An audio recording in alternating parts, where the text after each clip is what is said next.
Thank you. So basically my talk will be about LLM compression.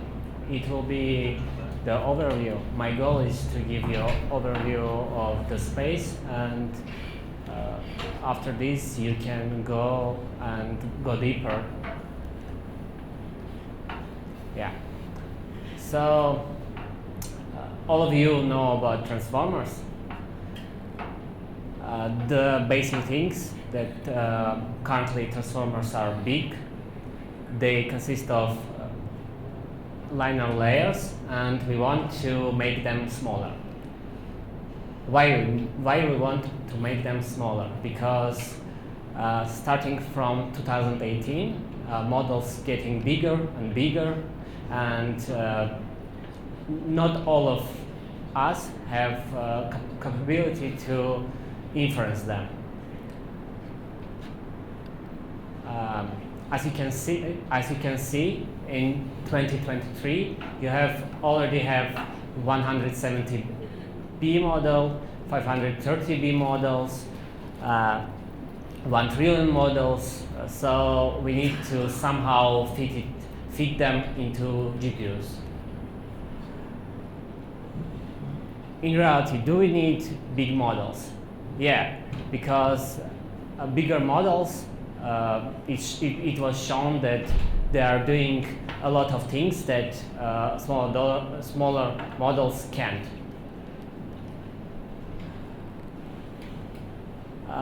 So the main thing is for us, for GPU poor guys, how to run them. You have several options. First, you can run efficient.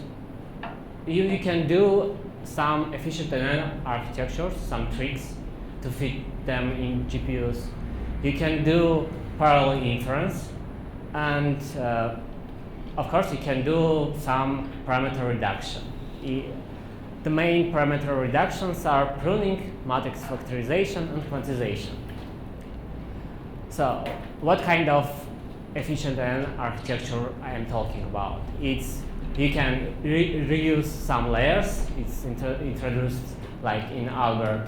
You can do attention tricks, informer flash attentions, and you can run a mixture of expert model.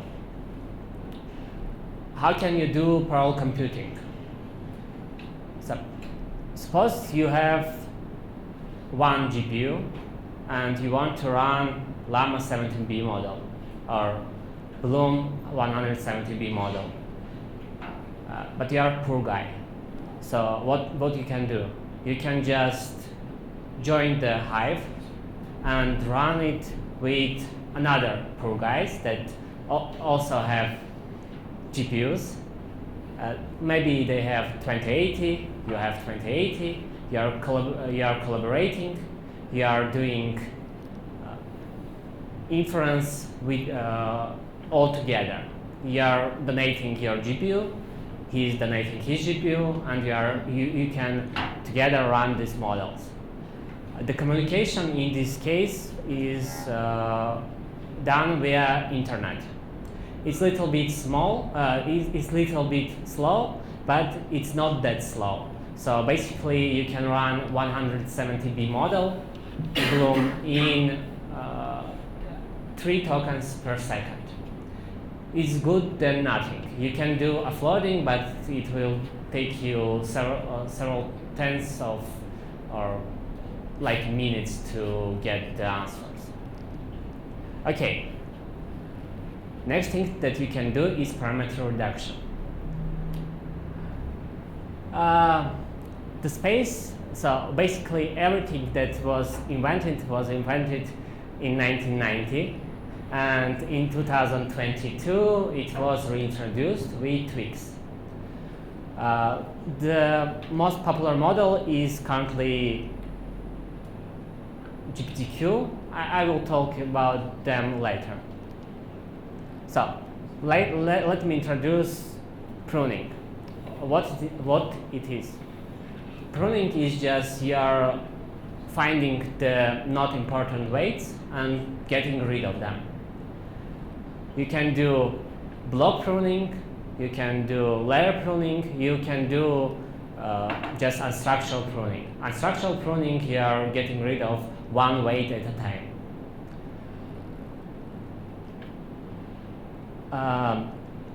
Basically, is it working good? If you asked me several months ago, I will say no, pruning is not that great. You should just stick with quantization. But recent paper from NVIDIA showed that you can do structural pruning and then do some kind of fine-tuning and get better results compared to if you are training from the scratch. So what they proposed to just train one model, one big model, like 13B Nematron, 15B, and then do structural pruning, get 7B model, and use small amount of tokens compared to training it from scratch. It's like you need to from scratch. You need to train. You need 2 trillion tokens, and in this case, you only need 2 billion tokens. Your time of training will reduce. Your compute power can be much less, so it's good. After you obtain some kind of 7B model, structural pruned 7B model, you can, after this, just use quantization. Okay, what is quantization? It's like all of you, I think, are familiar with storing your model in some kind of precision. There is several precisions, FP32, FP16, BF16. So basically you are trying to just reduce the number of bits that store each weight.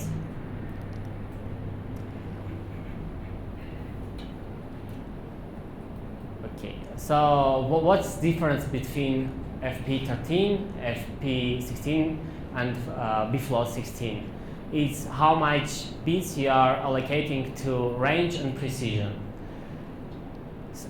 If you trained on FP32, sometimes it's not. If you just cast it to FP16, sometimes it's the weights may start to go infinite, and your neural network will give you just nothing, just nonce. Yeah, and the bfloat is bad in precision space, so choose your pill. Okay, let me briefly talk about different type of quantizations. There is linear and non-linear. I will talk about it sooner.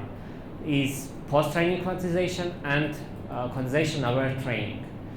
Post-training quantization is the techniques that, if you already have trained model, you can quantize it after the training.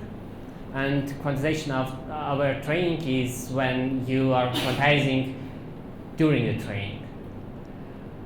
The last thing that we can just say that you can have scale and vector quantization.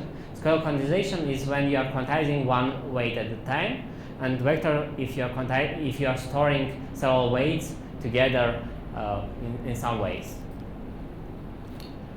So what is in the ways of quantization? It's very straightforward thing. You need to map some range to another smaller one. How can you do it? You can just find two things, scale and zero, and like in school you are just dividing to scale, and you are making it int and just reducing the zeros. Nothing very hard, just this one. what is non-linear quantization? This was the linear quantization because you are storing your range is just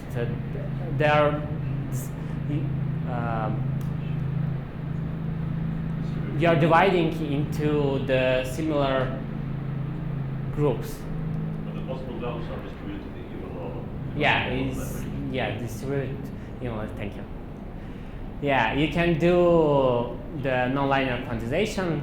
For example, you can do k-means. I will talk about it briefly. What is quantization over training? You are just when you are training the model, you can quantize it. You can at the time of training just train your neural network at the way that your quantization, the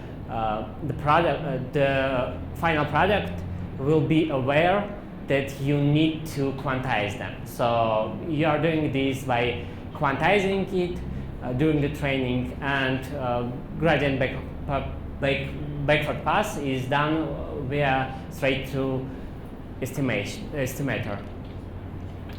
So we are going into post-training quantization part. I'm sorry, is it a little bit fast or is it okay? Okay, so there is a paper, a very famous paper, LLM int 8, that said that if we quantize the current neural networks, big ones, if we do the thing that was 2 slides ago, sometimes you will get very bad results, and it is because the outliers. If there is one weight that is very big or that is very small, your uniformly divided space will be not a good representation of weights. So let us just get rid of these weights and do the quantization as was done before.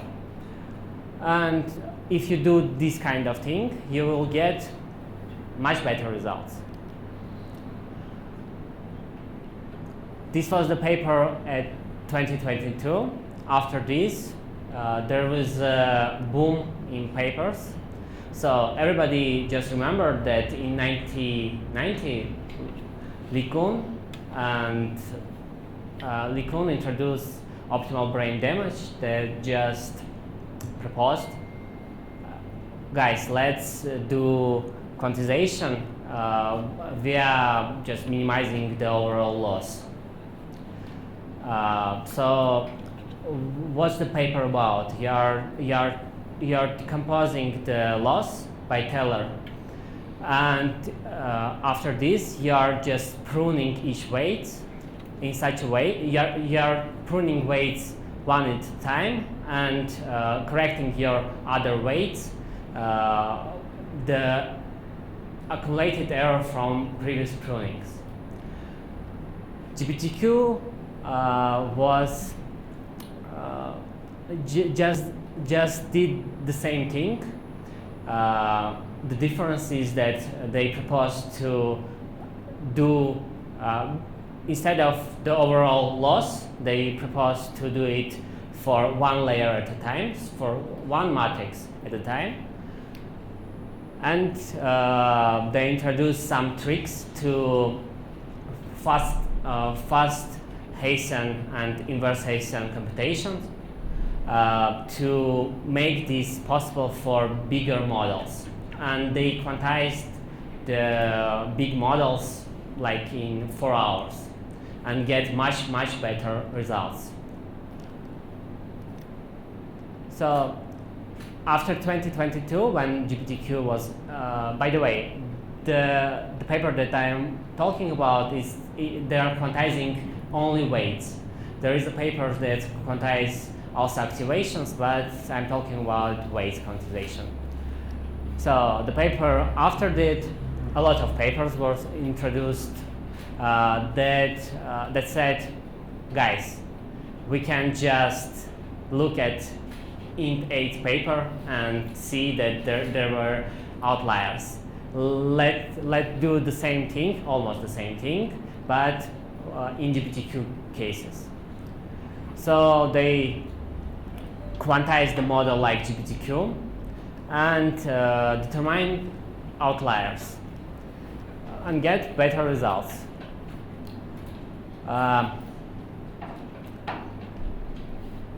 The last quantization technique that I want to talk about is vector quantizations. So basically, what is vector quantization? You are just using you are quantizing several weights at the same time. How can you do it? The basic thing is you are dividing your matrix into n weights, into group of n weights. So you currently have a lot of vectors. And then for each group of weights, you are storing, for one matrix, you are storing codebooks. Codebook is like the bunch of vectors that you are storing somewhere. For example, it's 256 vectors. The quantization process is as follows. For each 8 group of weights, you are finding the best matches in these codebooks and assigning instead of these 8 weights, you are assigning the index of the 8 weights in the codebook and getting this. By doing this, you are getting the reduction in the parameter reduction. As in GPTQ and other papers, they're minimizing MSE between the one layer. So you can see the loss here. And how can you find the correct indexes and correct codebooks to quantize it? So basically, it's a hard problem. But what can you do? You can just do like in YAM algorithm. You can first optimize codes, then you can optimize codebooks and repeat. How can you optimize codes? It's discrete optimization problem. You can, for example, use LSQ or use beam search. In this paper, they used beam search. How can you optimize codebooks? You can just do straight backpropagation.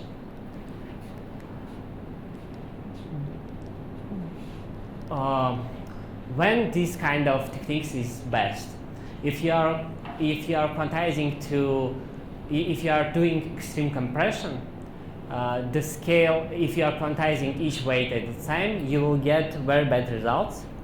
But if you do vector quantization, the results will be manageable.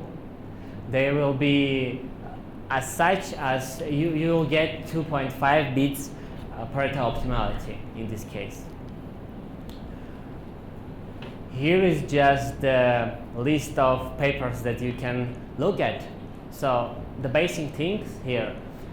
There is if you are the guy that if you want to run your model locally and you are one customer yourself, you need to optimize you need to quantize or prune the model the way that your latency is small. And for this, you don't need to quantize activation. But if you want to do fast inference for batches for several customers, you need to do weight and activation quantization. Why is this? It's very simple because in case of only weight quantization, your computation, your matrix vector multiplication is memory bound. So you can get speed up even in this case. But if you are doing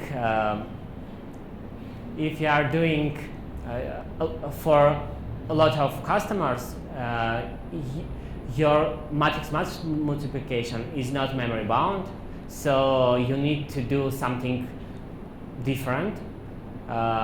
If you have GPU that support int8 matrix multiplication, then you can do just weight quantization to 8 bits and acceleration quantization to 8 bits.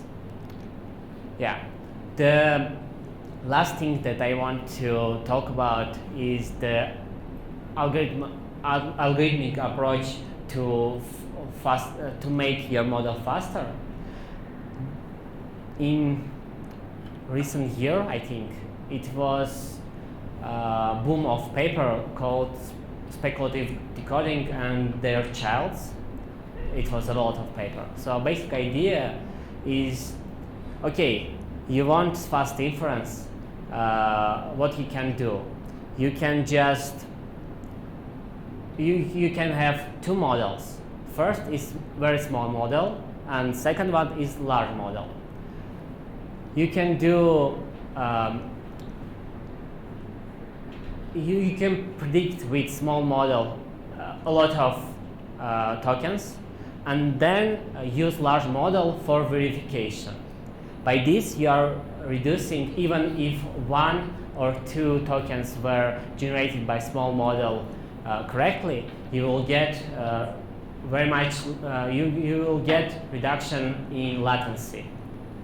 And you will get exact distribution of outputs if you do it only by a large model. So what can you do if you don't want to use this kind of thing? You just want to play with it. There are several engines there that already support this kind of thing. It's Hugging Face, VLM, and Llama CPP. You can just go there, and it's very straightforward. You are just loading the model like you are doing it. You will done it several times. You are just changing the model name for quantized model name, and it will work from the box. Yeah. Thank you for your attention.